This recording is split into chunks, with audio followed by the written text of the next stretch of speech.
Hi everyone, welcome back to Talks in Class. I am Jenna, your host as always for this conversation. I hope everybody had a wonderful week. I feel like I have just been kind of on a roll the past, couple weeks or so. Definitely in the last week, I feel like something just kind of switched, like something in the air shifted.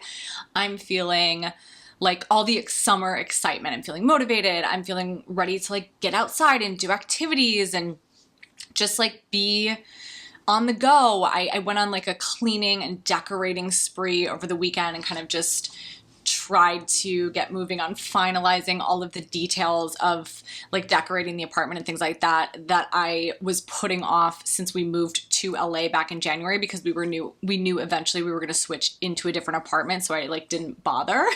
So that's fun. And it's almost July. I'm going home to visit my mom in a couple weeks back in Wisconsin. So I'll be back home in the time capsule bedroom where I'm sure I will uncover some new exciting things, which I always do.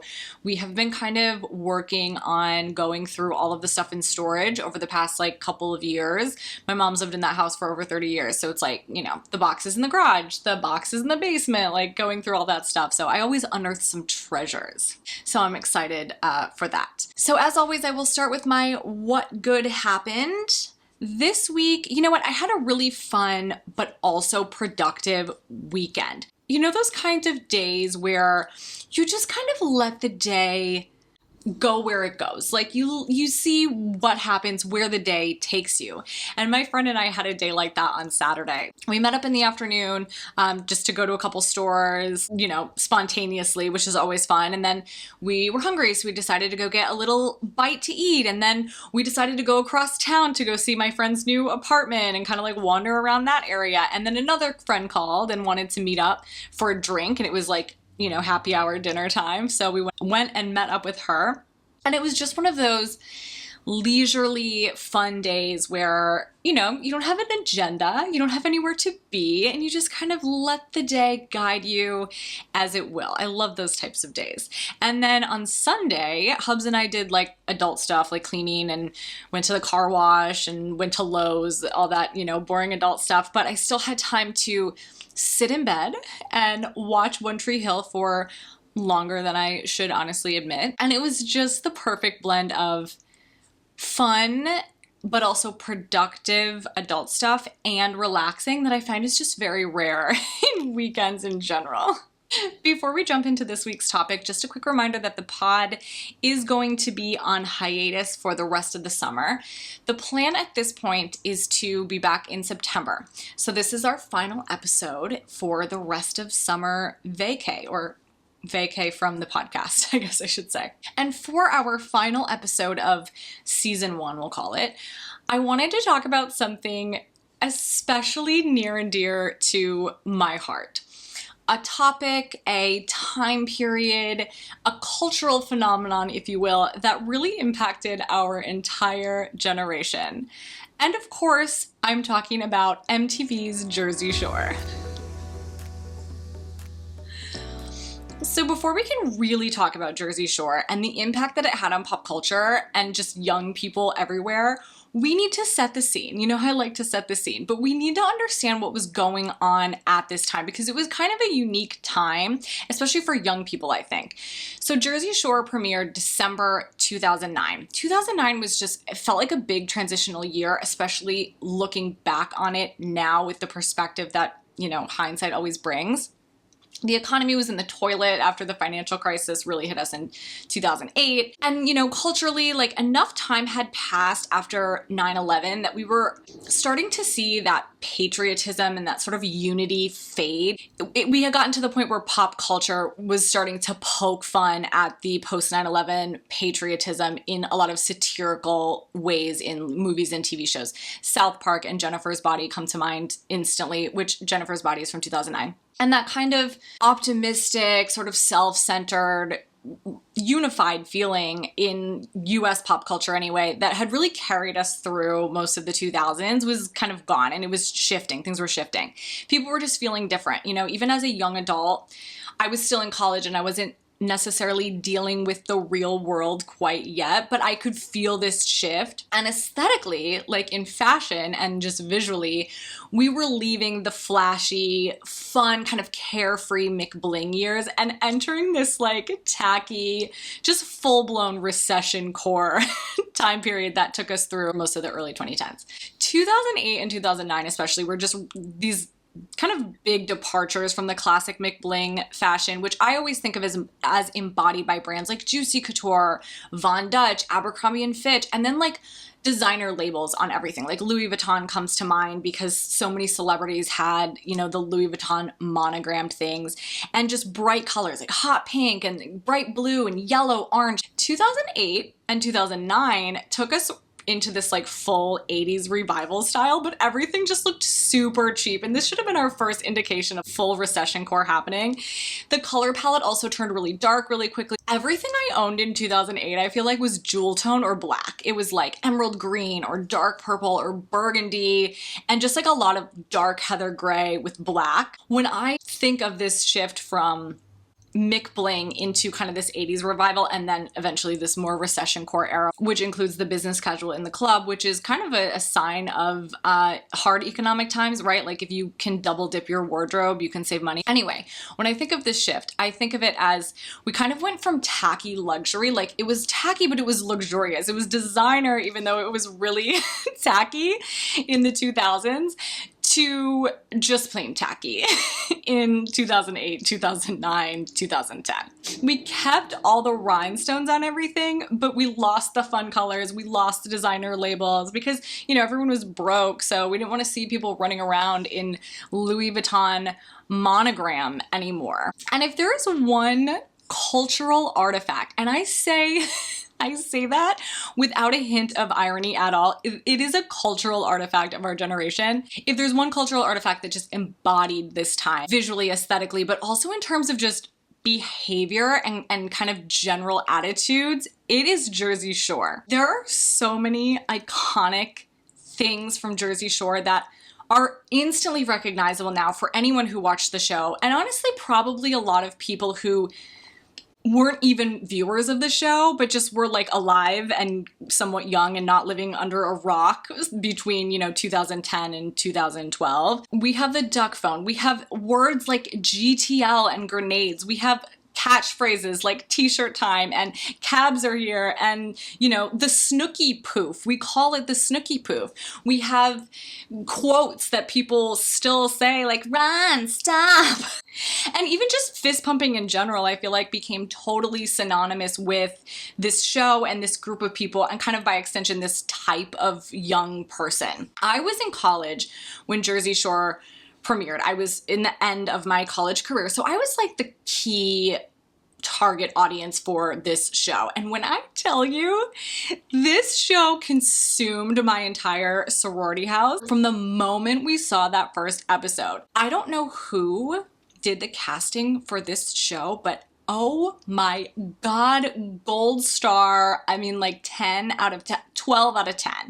How they managed to find this group of people, this group of characters, quite literally, and put them all on a TV show together that turned out as messy as it was is truly amazing. I mean, this is an act of reality TV miracle working unmatched until Lisa Vanderpump and Andy Cohen decided to make a spin-off TV show about, you know, the Sir waitress who was sleeping with one of Lisa's housewives' friends' husbands. If you have not rewatched Jersey Shore in a while, I'm giving you homework right now. You don't have to do a full rewatch. That would be a large homework assignment.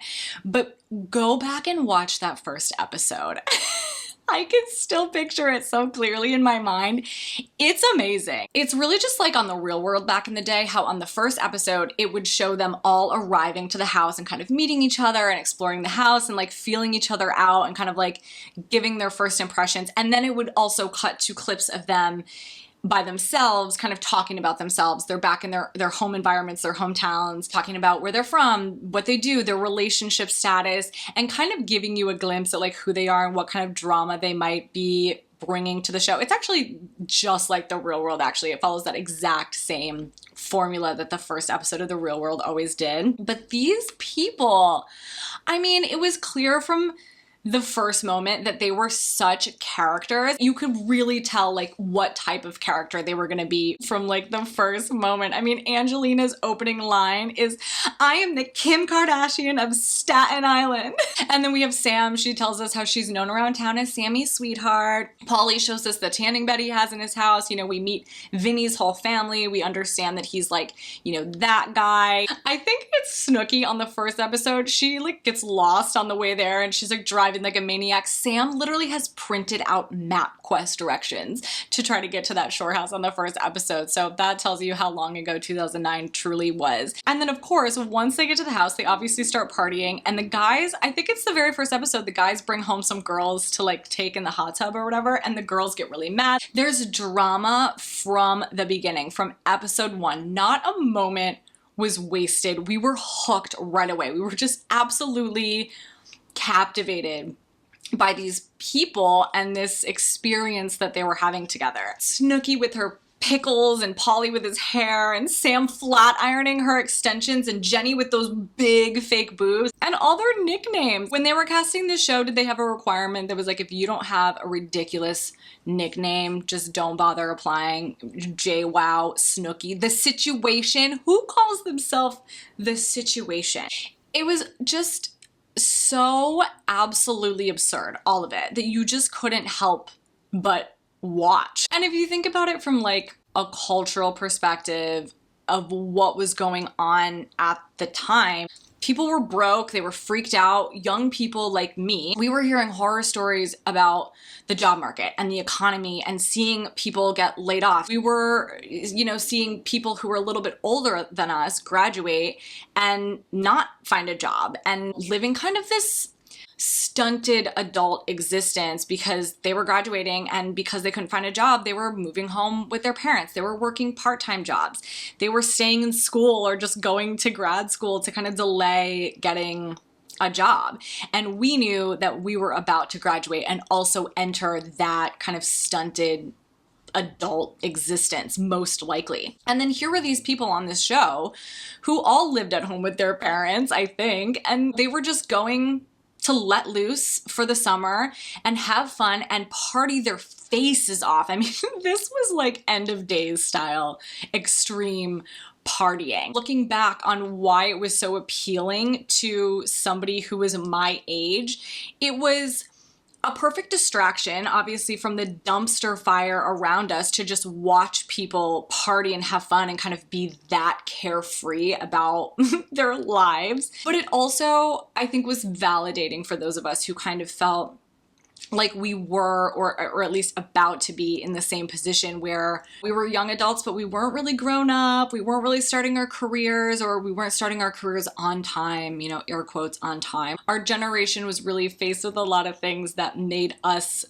experience young adulthood very differently. And I think this show just hit our generation at the perfect time. Also, at this time, this is so weird, but there was this obsession with New Jersey in pop culture. My theory, which is a very, unsophisticated and not very well thought out theory, but my theory is The Sopranos ended in 2007, which obviously was all about a very New Jersey, stereotypical New Jersey family. And it was a very loved show. I mean, it's still one of the best shows I've ever seen. I think just lesser quality pop culture tried to come in and pick up the slack, or like fill that void, and obviously capitalize and try to like ride the coattails of that show that was so loved being missing, and being like, oh, people loved this show about this stereotypical New Jersey story. Let's also do that, except for just like the trashy versions. And we got a bunch of reality shows, especially we got like Jerseylicious, which I think was about a hair salon, The Real Housewives of New Jersey, of course, which I think also started in 2009. And it was just this really weird but very noticeable obsession with all things New Jersey, and just kind of like that region of the country in general, which is funny because I ended up living in New Jersey for 10 years of my life. I just left New Jersey, but when this show came out, I lived in Texas. I had never spent any significant time in New Jersey, so I was one of those people watching and being like, oh, Is this what people in New Jersey are really like? You know, it's crazy that so much of the world probably thinks that. For the record, on behalf of all my Jersey family out there, it's not true. But anyway, if we weren't already sold on all things Jersey before, when Jersey Shore hit at the end of 2009, I mean, we were all in. I was digging through old Facebook posts actually a while ago, and I found a picture. It's like a Google image of a Jersey Turnpike road sign, and one of my sorority sisters had posted it and tagged all of us in it, and the caption said something like, AFI Spring Break 2010, like, we jokingly said that we were gonna go to the Jersey Shore for spring break. And as if my wardrobe wasn't bad enough, tacky enough, Jersey Shore really had us all running around looking absolutely insane. My friends and I literally used to wear bumpets to the bar in 2010. I have pictures of one of my friends putting a bumpet in my other friend's hair before we went out one night. We would wear them with these little color blocked dresses from Forever 21. They were like $11. I had it in every single color. I would wear it with a gladiator sandal or maybe a bodycon skirt, also from Forever 21, with some sort of rhinestone or sequined or studded tank top and some giant heels or like big wedges. Our clothes could not have been cheaper or tackier. I am not kidding. Like, there's no possible way we could have looked cheaper, but we thought we looked amazing. And also because I was a college student about to graduate at this time, I was in my prime party phase. I was towards the end of my college career. I probably only had a couple real classes. And also I knew I was going to grad school before I graduated college. Like, that was my plan. So I think that really added to the feeling of that sort of delayed adulthood. I graduated in 2010 in December, so end of 2010. And then I had a few months before grad school because I wasn't starting grad school until the following fall. So I had all the way from December until August the following year. So I moved home with my mom.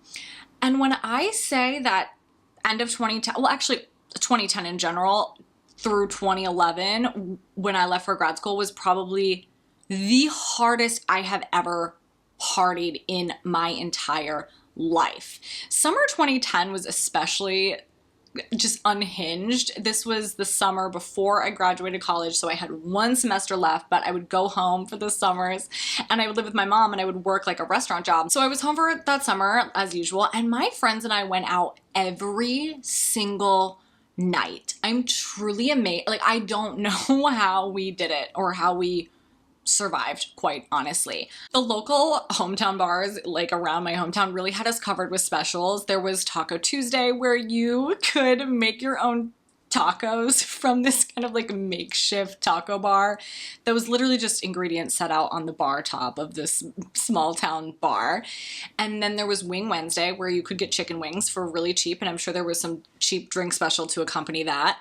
And then there was the special on Thursday where I don't exactly remember what it was, but draft beer was super cheap. That was the thing. So we always went to this bar. And this was the specific bar where our entire friend group pretty much always hung out. And this was a group of maybe like 10, 15 people that were pretty much always together, and we were always at this bar.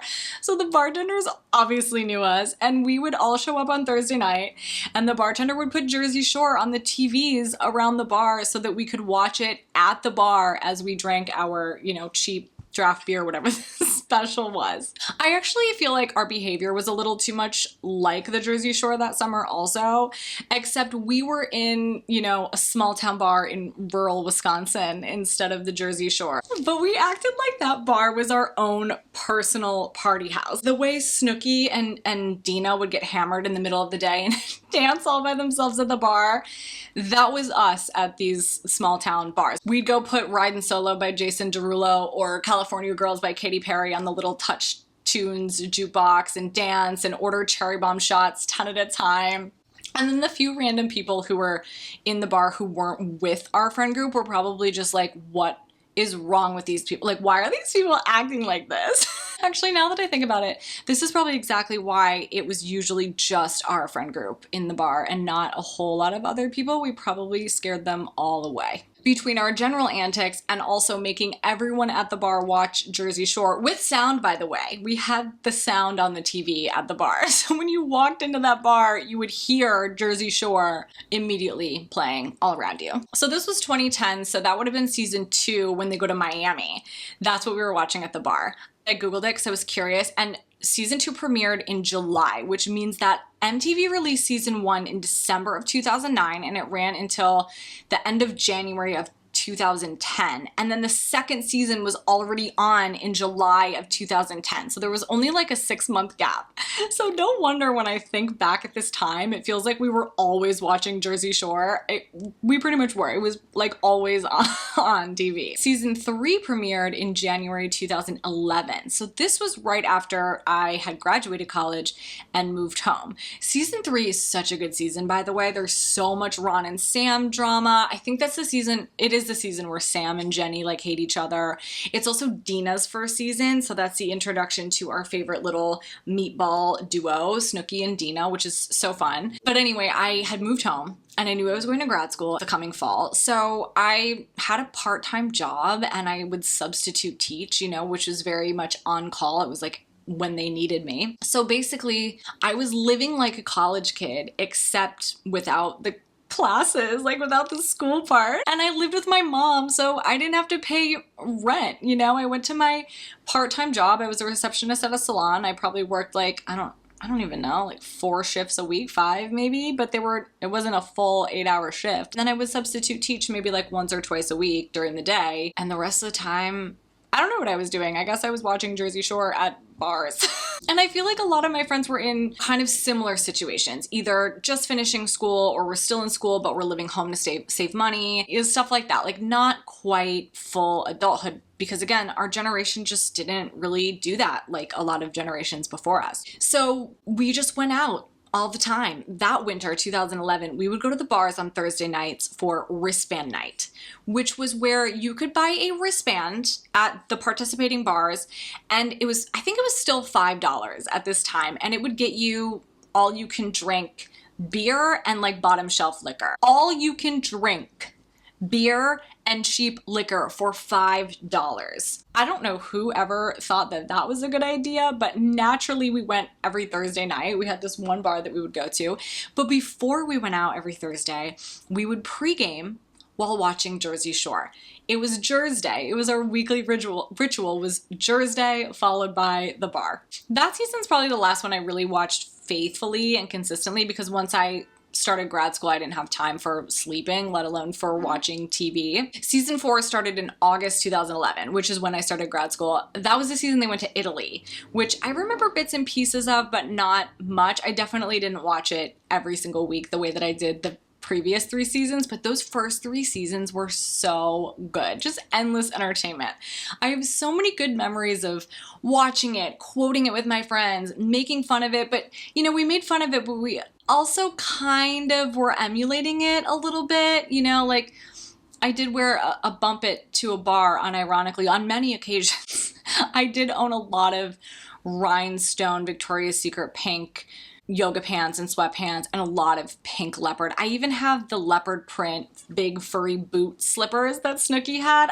I still have them. And yes, when it's cold, I wear them. They're very comfortable. So although it feels almost impossible to really narrow down a list of the best anything from Jersey Shore, there are a few moments that really stand out in my mind. And some of these also just feel so cemented into millennial pop culture history. Like these are right up there with That's Hot and, you know, Is This Chicken or Is This Fish That I Have? And You Know What You Did, Heidi. Just iconic, memorable moments that we will have burned into our minds forever. So to wrap this up, I am going to share my top 5 favorite moments from Jersey Shore. Number 5, this might be a deep cut. I don't know if this is just something that I think about a lot or if this is something that it's on a lot of other people's radar when they think about Jersey Shore, but when Ron insults Sam's big toe and she gets really offended. I think the way that this went down is that Sam and Ron were in a fight as usual because they were drunk, and one of them called somebody a name, and Ron called Sam like Stumpy or something, and she gets really mad, and he said something about her Fred Flintstone big toe, which is just the most random thing ever to pull out when you're in a fight with your girlfriend, like a drunk fight with your girlfriend. You're gonna talk about her big toe. But instead of just being mildly offended by this, Sam has a full meltdown and like tells him to never look at her in her face again, and says she's never felt so disrespected, and like loses it on him. And then later when they try to like hash out this fight, she tells him that the big toe is not a joke to her. It's personal. It's a personal problem that she's like really sensitive about. And it is just one of those moments that you can't write that, what a random fight. And it was so blown up. Number 4, Angelina's garbage bag luggage.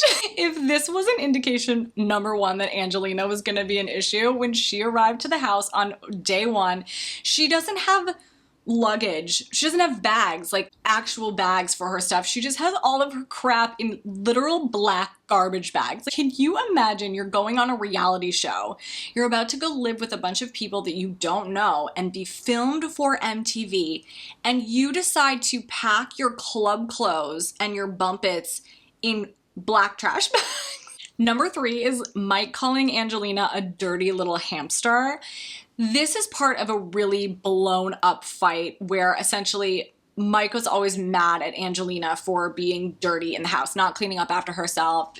There was something that happened that made him really mad. They kind of went back and forth, did a couple things to like pranked each other and get into a screaming match, obviously. And he calls her a dirty little hamster. And that has stuck in my mind ever since. What a great insult. Next time you're mad at somebody, dirty little hamster.